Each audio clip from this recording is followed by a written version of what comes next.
Olá, formado em 2004, ele fez parte da segunda turma do curso de jornalismo da Universidade Presbiteriana Mackenzie. Atualmente, editor na sucursal São Paulo do portal Metrópolis, ele começou como estagiário aqui na universidade, na TV Mackenzie. Como profissional, passou pela Rádio Estadão ESPN, UOL, Revista Veja, entre outras. O programa Memória do curso de jornalismo recebe o jornalista Tomás Molina.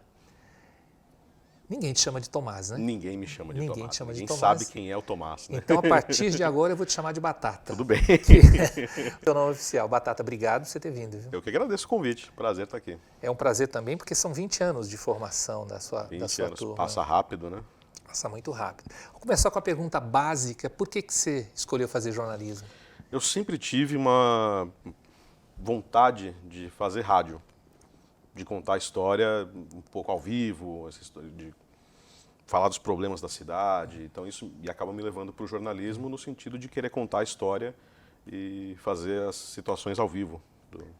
O teu TCC foi rádio? Foi rádio. Foi sobre as mulheres no rádio esportivo. Isso em 2004, que é um tema que ninguém explorava muito, né? E hoje voltou, né? Quer dizer, teve uma fase das mulheres no rádio esportivo, depois parou e eu acho que agora voltou com tudo. Sim, é um caminho sem volta, né? Mulheres na TV esportiva também, que muita coisa está acontecendo. E como é que você chegou ao Mackenzie? No Mackenzie, fiquei sabendo, a gente é da segunda turma, né? Então, o nome Mackenzie sempre chamou a atenção. E eu tenho, minha família também fez outros cursos no Mackenzie. Tenho primas que fizeram desenho industrial, arquitetura. Então, o Mackenzie sempre foi enraizado na família. E quando abri o curso de jornalismo, que era o que eu queria fazer, foi uma naturalidade fazer o vestibular daqui. Batata, de lá para cá muita coisa mudou. Uma das coisas foi a questão do diploma. Na tua época o diploma era obrigatório para o exercício legal da profissão, depois caiu. Isso te preocupou quando houve a queda do diploma e te preocupa hoje? Preocupou um pouco na época, porque é uma coisa nova que a gente não sabe o que vai ser. Mas com o tempo deixou de preocupar, porque você vê que o ofício continua precisando de uma formação. Não é qualquer um que pode fazer jornalismo, por mais fácil que pareça ser, por mais gente que fala, não, se eu conseguir falar numa câmera, eu posso ser jornalista. E não é bem assim.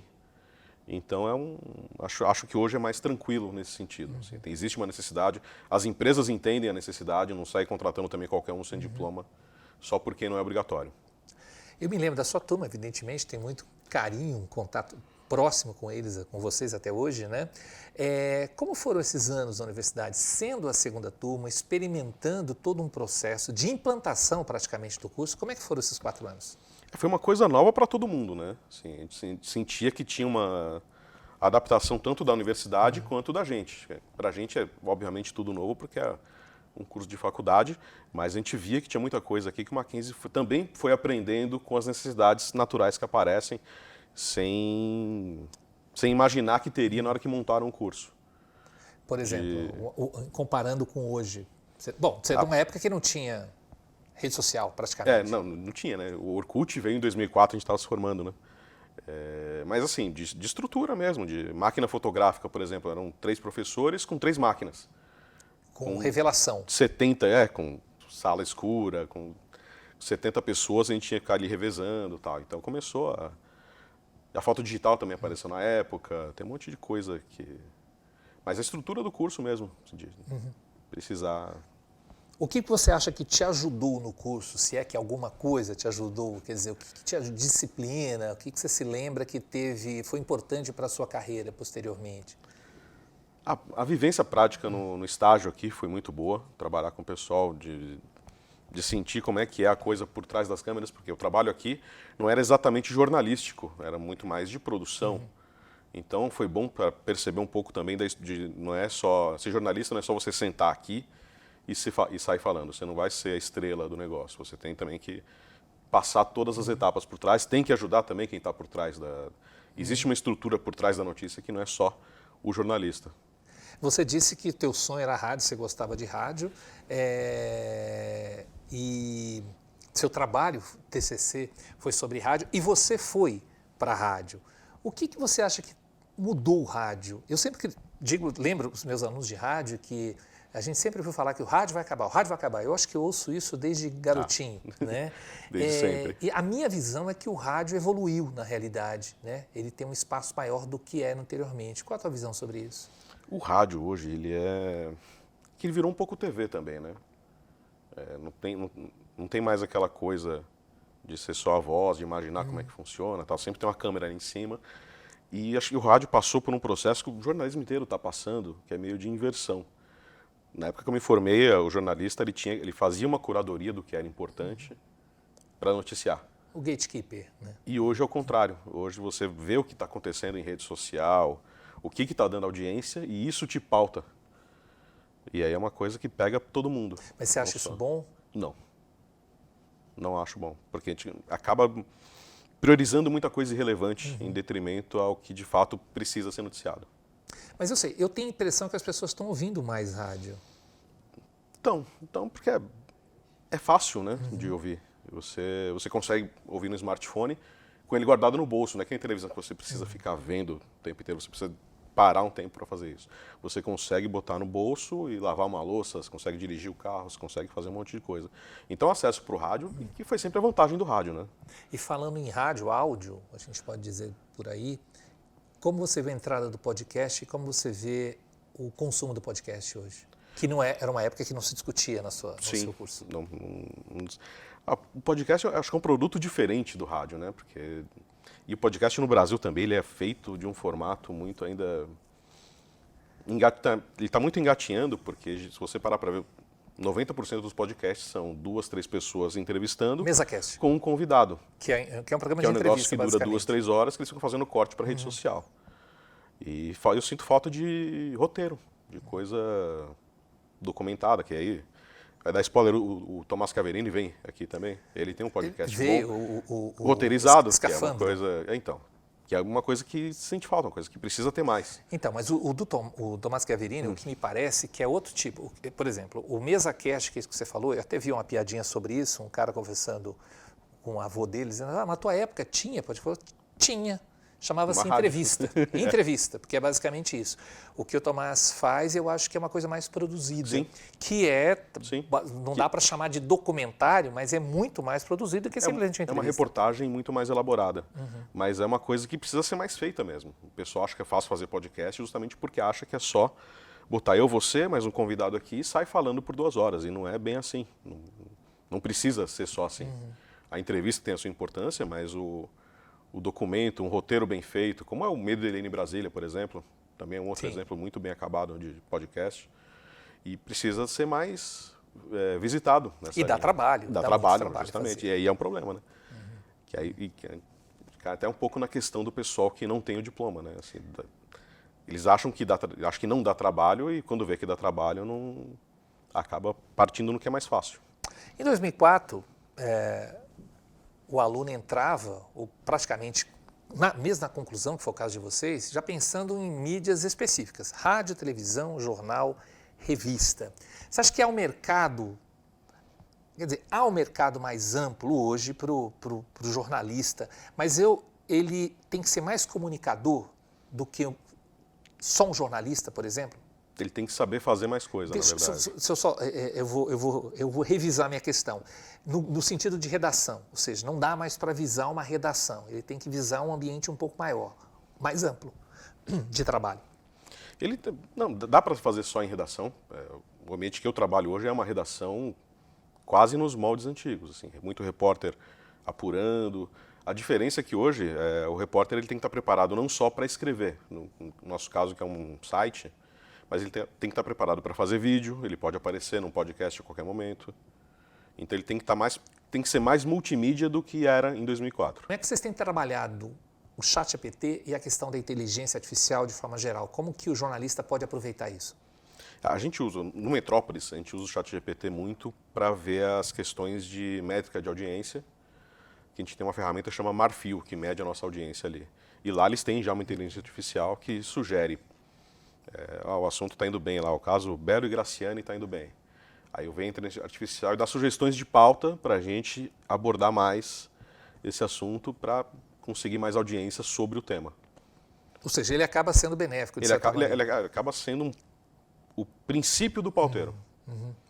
Batata, tem uma coisa que na tua época a gente não se falava, quer dizer, claro, não se falava em termos, né? Porque tivemos o caso da escola base e tal, mas como que, principalmente no teu site, no produto que você tem, que você acabou de citar um caso de entretenimento, né? Você tem muita fofoca também. Sim. Como trabalhar com essa questão das fake news? Vocês abordam isso? Vocês deparam-se com isso constantemente? Sim, com muito. Posso até citar casos de jornalismo mesmo, por exemplo, o caso do Porsche. O rapaz do Porsche também, vem muita história, chega pra gente lá porque ele estava bêbado, porque ele estava maconhado, porque ele estava não sei o quê. E aí, a gente volta também ao princípio básico do jornalismo, que é a apuração. Para não cair na fake news, tem que apurar mesmo, tem que investigar o que aconteceu direito, tem que falar com os policiais envolvidos no caso, tem que falar com o Ministério Público, tem que falar com família, se possível. É apuração. Isso... Eu ia te perguntar justamente sobre a apuração. Como é que você trabalha, porque você disse, no nosso caso, o teu caso é uma redação, mas número de funcionários, por exemplo, há número de funcionários suficientes para isso? No nosso caso, sim. A gente tem, o Metrópolis hoje está com 15 repórteres. 15 repórteres e 4 editores. Então a gente consegue, e tem repórteres muito bons que são especializados em apuração mesmo. A gente tem um cara específico de segurança pública, uma pessoa específica para educação, 2 pessoas para política. Então cada um deles tem lá as suas fontes, a gente consegue apurar. Tanto que a sucursal de São Paulo hoje é muito elogiada até fora, porque o Metrópolis ele pegou uma má fama, né, de site muito direcionado para fofoca e tal. Mas aqui em São Paulo a gente já começou a pautar muitos outros veículos. A gente pega a Folha de São Paulo, o Metrópolis descobriu isso aqui, segundo a apuração do Metrópolis, e confirmado pela Folha, confirmado pelo UOL, confirmado pelo Estadão. Então isso é um trabalho de apuração, de descobrir a notícia e fazer o trabalho bem feito. Citando essa questão da apuração, como é que você avalia o jornalismo praticado no Brasil hoje? A gente tem muitas críticas de forma geral, a gente passou um período onde o jornalismo ficou numa ideia de que, bom, não é necessário mais jornalista, todo mundo escreve, todo mundo se comunica pelo WhatsApp. Como é que você analisa o jornalismo hoje brasileiro? Não, o jornalismo ainda é fundamental, até pela polarização mesmo, por essa disseminação de fake news que existe. Tem que saber muito diferenciar o que é um veículo sério, o que não é um veículo sério, porque tem muito veículo que é bancado por gente que tem interesses, então acaba fazendo uma notícia que é do interesse da pessoa. Então é fundamental no sentido de, esse aqui eu posso confiar, esse aqui vai me falar, não vou dizer 100%, não vai falar a verdade, mas vai me dar uma notícia que eu vou conseguir pensar nela sobre o que eu concluo de acordo com o que esse cara escreveu. Tá. A gente tem sempre a preocupação que o aluno não saia com a cabeça voltada a um veículo específico, né? Mas digamos que na sua época a gente tinha preocupação que saísse um jornalista para a redação, de certa maneira. Como é que está o mercado hoje para esse cara de comunicação, para esse jornalista? Quer dizer, quais os ramos que ele pode seguir, ampliando a área além da redação? Saindo da redação, tem assessoria de imprensa, que também está meio precarizado, né? Porque na nossa época, a gente fala, se a gente não conseguir cumprir o sonho da redação, a gente vai pelo menos ganhar bem esse assessor. E já não é mais o caso. E tem também comunicação interna de empresa, tem muita coisa, muita empresa de marketing usa o trabalho de jornalista, então acho que o mercado é amplo. Não é só os grandes veículos, não, na realidade, né? Até porque os grandes veículos são cada vez menores, né? Cada vez menores e em menor quantidade também. Tá. Desses veículos que você passou, o primeiro veículo seu foi rádio. Foi rádio. Foi na Rádio Dourado, que aí virou Estadão. Que era trabalhando com SPT, que era uma experiência interessante. Fala um pouquinho pra gente desse período aí. Cara, a rádio me formou muito no dia a dia. Assim, a gente sai da faculdade achando que é uma coisa e chega na vida real e é outra. Você sai achando que vai fazer uma coisa relevante, chega no mercado e tem que saber. Você tem que fazer o que deve ser feito. Porque tem muita gente lá que já tem as estrelas da casa que você acaba sendo coadjuvante para eles. Aí vai. Mas o rádio me deu a vivência do dia a dia mesmo. Mas essa experiência esportiva, né? Juntar com uma emissora conceituada no esporte, foi uma experiência que eu lamentei quando acabou, por exemplo. Foi porque o trabalho era bom, né? Mas a rádio ela caiu a parceria ela caiu num erro que foi fazer jornalismo para jornalistas, que é um caminho também muito perigoso. Você acaba fazendo um bom trabalho, mas quem ouve também é só jornalista. Você não acaba atingindo o povo. E aí qual que é o objetivo no fim das contas? Você informar bem para 10 pessoas ou você informar bem para 2 milhões? Então a rádio ela teve esse problema no meio do caminho, mas o trabalho, a parceria, e até porque os repórteres da ESPN também eram muito bons, né? Eles conseguiam trabalhar, fazer as junções com o trabalho do dia a dia, eles não ficavam só focados em esporte. Então tinha um problema de política envolvendo um presidente de clube, eles entravam e falavam bem também sobre isso. Então a parceria ela foi boa nesse sentido, ainda mais uma emissora que não tinha a menor cultura esportiva. Era uma emissora que dava resultado de jockey. Era um diferencial e, no meu caso, transmitia a Champions, né? Então. No futebol de rádio, que Futebol não tem europeu. nenhuma, não sei qual a razão, nenhuma emissora de rádio transmite a Champions. Pelo menos eu não tenho essa informação. Não, acho que a Band News chegou a transmitir uma época, né? Logo depois Não lembro, do fim não da lembro. parceria, mas também eles pararam. Mas eu acho que aí também é muita questão de direito autoral. É muito caro você sim, transmitir. é muito caro. E aí as emissoras não pagam. Você acha que o esporte ainda tem um caminho muito longo a ser explorado no rádio especificamente? Tem, poxa. Acho que o esporte ele foi feito para o rádio. Se você parar, se você desligar a imagem da ESPN do Sport TV, você tem uma rádio. O que eles fazem lá não precisa muito de imagem, é só fazer reprise de gol. Mas e o rádio, que é uma coisa que eu não entendo, por que o projeto da Bradesco não deu certo? Que era Eles tinham uma rádio esportiva 24 horas. relacionado com a Bandeirantes. Né? Também foi que poderia ser um negócio muito legal e eu não também foi. lamentei bastante, também acompanhava como ouvinte constantemente.